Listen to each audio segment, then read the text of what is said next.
નજીક express highway પરથી વિદેશી દારૂનો જથ્થો જપ્ત, ટ્રક ચાલક ઝડપાયો। કરજણ તાલુકાના સાપા ગામની સીમ નજીક દિલ્હી મુંબઈ એક્સપ્રેસ હાઈવે પરથી પોલીસ દ્વારા મોટી કાર્યવાહી હાથ ધરાઈ હતી।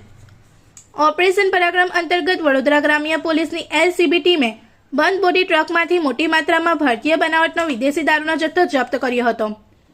વડોદરા વિભાગના પોલીસ મહાનિરીક્ષક સંદીપ સિંહના માર્ગદર્શન અને પોલીસ અધિક્ષક વડોદરા ગ્રામ્ય સુશીલ અગ્રવાલના સૂચના અનુસાર પ્રોહિબિશન અને બુટલેગિંગ જેવી અસામાજિક પ્રવૃત્તિઓ સામે સઘન કામગીરી ચાલી રહી છે।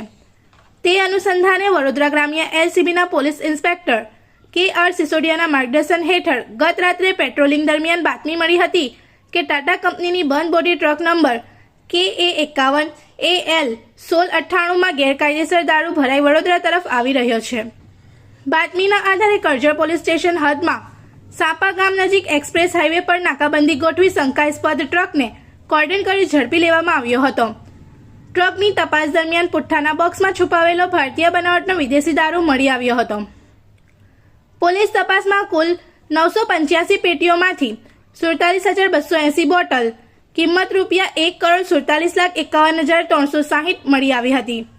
ઉપરાંત ટ્રક કિંમત ₹15 લાખ, એક મોબાઈલ ફોન કિંમત ₹5,000 અને સંબંધિત દસ્તાવેજો સહિત કુલ ₹1,62,56,360નો મુદ્દામાલ કબજે કરવામાં આવ્યો છે। ટ્રક ચાલક ભવરલાલ મોટારામ જાટ રહે રાજસ્થાનની ધરપકડ કરવામાં આવી છે। પ્રાથમિક પૂછપરછમાં માલ ગોવા રાજ્યના મંડગાંવ નજીકથી ભરવામાં આવ્યો હોવાનું તેમજ ગુજરાત રાજ્યના આણંદ ખાતે સપ્લાય કરવાનો હોવાનું બહાર આવ્યું છે।